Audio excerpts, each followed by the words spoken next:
Assalomu alaykum hurmatli vatandoshlar va odatdagi yangiliklarimizni boshlaymiz.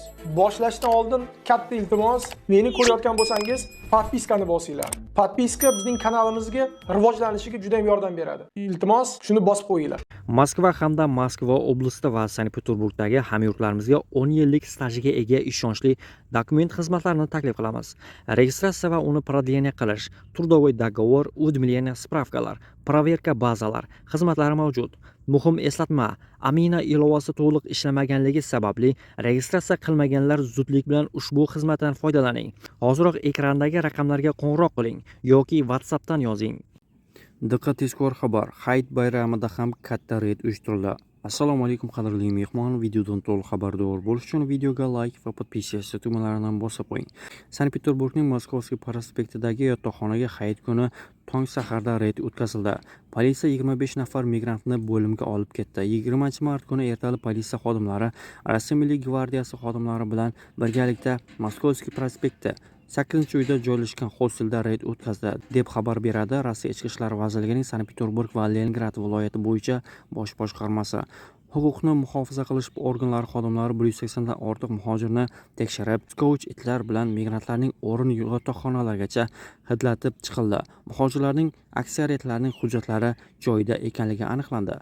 Oxir-oqibat 25 kishi politsiya bo'limiga olib ketildi va 11 nafar chet ellik Rossiyada Ma'muriy huquqbuzarliklar kodeksining 18-moddasi xorijiy fuqarolarning yashash qoidalarini buzish bo'yicha ayblandi. Rossiya yetakchisi o'z xutorida ikki tomonlama strategik sheriklik munosabatlari, do'st xalqlar farovonligi yo'lida bundan buyon ham muvaffaqiyatli rivojlanishiga ishonch bildirdi. Tabriklanganlar orasida O'zbekistondan tashqari Ozarbayjon, Qozog'iston, Qirg'iziston, Tojikiston va Turkmaniston prezidentlari ham bor. Rossiya prezidenti ushbu nurafshon bayram munosabati bilan ushbu davlatlarning barcha fuqarolariga o'zining eng ezgu tilaklarini yetkazishini so'radi. Nijniy Novgorod viloyati Ichki ishlar vazirligi ma'lumotlariga ko'ra, tekshiruvlar 2026-yil 24-fevraldan 28-fevralgacha o'tkazildi. Reydlar davomida politsiya xodimlari 1485 ta chet ellik fuqarosini yashash va ish joylarini tekshirdi. Natijada migratsiya qonunlarini buzgan 350 nafar shaxs aniqlandi va 599 nafar ma'muriy bayonnomalar tuzildi. Qoidabuzarliklarning aksariyati Rossiyaga kirish qoidalariga rioya qilmaslik, shuningdek chet el fuqarolarini noqonuniy ishga yollash bilan bog'liq. Bundan tashqari, tekshirilganlar orasida nazorat ostidagi shaxslar ro'yxatida bo'lgan 53 nafar shaxs ham, kirish taqiqlangan bitta chet el fuqarosi ham aniqlangan. Materiallarni ko'rib chiqish natijalariga ko'ra, sudlar chet el fuqarolarini Rossiyadan chiqarib yuborish to'g'risida 77 ta qaror qabul qildi. Ulardan 67 nafari majburiy deportatsiya qilinib, vaqtinchalik saqlash hibsxonalariga joylashtirildi. Operatsiya doirasida Davlat yo'l harakati inspeksiyasi xodimlari, shuningdek chet elliklar haydovchilar tomonidan sodir etilgan 55 ta yo'l harakati qoidalarini buzishni aniqladi. Shunga o'xshash keng ko'lamli reyd ilgariroq Arzamas shahrida ham o'tkazilgan edi. Rossiya va O'zbekiston Samarqandda Rossiya bosh konsulligini ochish ustida ishlamoqda. Bu haqda Rossiyaning Samarqanddagi birinchi bosh konsuli Yevgeniy Xorishko xabar qildi. Hozirda bir qator texnik va tashkiliy choralar ko'rilmoqda, bino tanlanmoqda, zarur infratuzilma yaratilmoqda, xodimlar va logistika yordamini ko'rib chiqilmoqda. Bu qadamlarning barchasi Samarqandda bosh konsullikni iloji boricha tezroq, to'liq va samarali ishga tushirishga qaratilgan, dedi Xorishko. Uning so'zlariga ko'ra, bosh konsullik Rossiya fuqarolariga yordam ko'rsatish, vatandoshlarni qo'llab-quvvatlash hamda Rossiya va O'zbekiston orasida strategik sheriklikni yanada mustahkamlashda faol ishtirok etadi. Qog'oz migratsion kartadan voz kechiladi.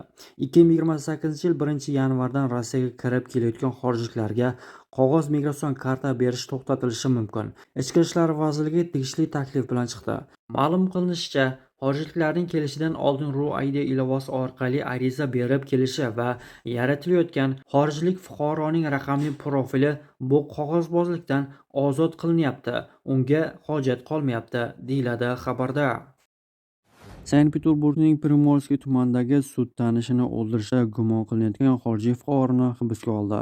Tergovchilarning so'zlariga ko'ra, fojia 10-mart kuni kechqurun Kotelnikov ko'chasida 5-bino 1-blokdagi kvartirada sodir bo'lgan. Ikki erkak o'rtasida janjal kelib chiqqan. Ulardan biri mast holda bo'lgani aytilmoqda.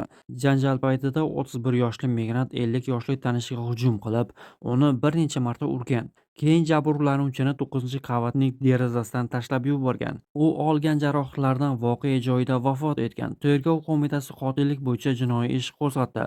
Gumonlanuvchi hibsga olingan va sud qarori bilan tergov hibsxonasiga joylashtirilgan. Ma'lumki, ikkala erkak ham muhojir bo'lgan va Sankt-Peterburgga ishlash uchun kelgan. Tergovchilar hozirda voqea holatlarini va mojaroning sabablarini o'rganmoqda. Hozir o'zbekistonliklarning qariyb 95% aniq tashkiliy asosga ega bo'lmagan holda Rossiyaga ishlash uchun kelmoqda. Aleksey Erxovning aytishicha, Rossiyaning 2026-2030-yillarga mo'ljallangan yangi migratsiya siyosati bu sohada firibgarlik holatlarini kamaytirish va migrantlar uchun xavfsiz, tushunarli va tartibli ishlash tizimini yaratishga qaratilgan. Yangi tizim migrantlarga o'z kelajagini oldindan rejalashtirish, tasodif yoki ayrim shaxslarning ta'siriga tushib qolmasdan ish faoliyatini aniq tartib asosida yo'lga qo'yish imkonini beradi, degan Rossiyaning O'zbekistondagi elchisi. Rossiya Davlat Dumasi muhojirlar va ularning oilalari uchun yangi qoidalarni ko'rib chiqmoqda. Davlat Dumasi MDH va Yevrosiyo integratsiya bo'yicha qo'mitasi deputatlarga migrantlarning farzandlari haqida qonun loyihasining birinchi o'qishini qo'llab-quvvatlashni tavsiya qildi. Hujjatga ko'ra, migrant ishchilarning farzandlari agar mamlakatda yashash uchun boshqa asoslar bo'lmasa, 18 yoshga to'lgandan keyin 30 kun ichida Rossiyani tark etishlari shart bo'ladi. Qolish uchun esa patent yoki boshqa huquqiy maqomga ega bo'lishlari kerak. Qonun loyihasida shuningdek patent olish qoidalarini qat'iylashtirish taklif qilinmoqda. Xususan, migrantlarning daromadi yashash minimumidan past bo'lsa, ularga ruxsatnomalar berilmasligi va yangilanmasligi mumkin. Daromad darajasi yashash mintaqasidagi yashash minimumi bilan taqqoslanadi. Bundan tashqari, soliq organlari xorijiy fuqarolarning daromadlari to'g'risidagi ma'lumotlarni yilning 3, 6, 9 va 12 oyi uchun Ichki ishlar vazirligiga avtomatik ravishda yuboradi. Hujjatda shuningdek Rossiyada yashashni tasdiqlash uchun yangi talablar ham mavjud. Chet el fuqarolari daromad manbasini tasdiqlash uchun daromadlarning tasdiqlovchi hujjat yoki soliq deklaratsiyasini taqdim etishlari lozim bo'ladi. Yana bir taklif yashash maqomiga taalluqlidir. Agar migrant hujjatni olgandan keyin 1 yil ichida 10 oydan kam ishlagan bo'lsa, vaqtinchalik yashash ruxsatnomasi yoki doimiy yashash ruxsatnomasi bekor qilinishi mumkin. Xuddi shu qoidalar xususiy shaxslarga, uy egalariga yordam berish yoki shaxsiy ehtiyojlar uchun boshqa ishlarni bajarish kabi ishlarda chet elliklarga ham qo'llanilishi taklif qilmoqda. Agar bunday ish yilga 10 oydan kam davom etgan bo'lsa yoki soliqlar qisqaroq muddatga to'langan bo'lsa, ularning yashash maqomi bekor qilinishi mumkin. Rossiya shaharlarida Urganchga aviaqatnovlar yo'lga qo'yiladi. Redwings aviakompaniyasi 3-apreldan Samara va Urganch, 14-apreldan esa Yekaterinburg va Urganch o'rtasida parvozlarni amalga oshirishni boshlaydi. Parvozlar haftada bir marta amalga oshiriladi. Samara-Urganch juma kunlari, Urganch-Samara shanba kunlari, Yekaterinburg-Urganch, Yekaterinburg seshanba kunlari. Chipta narxi 7800 rubldan boshlanadi.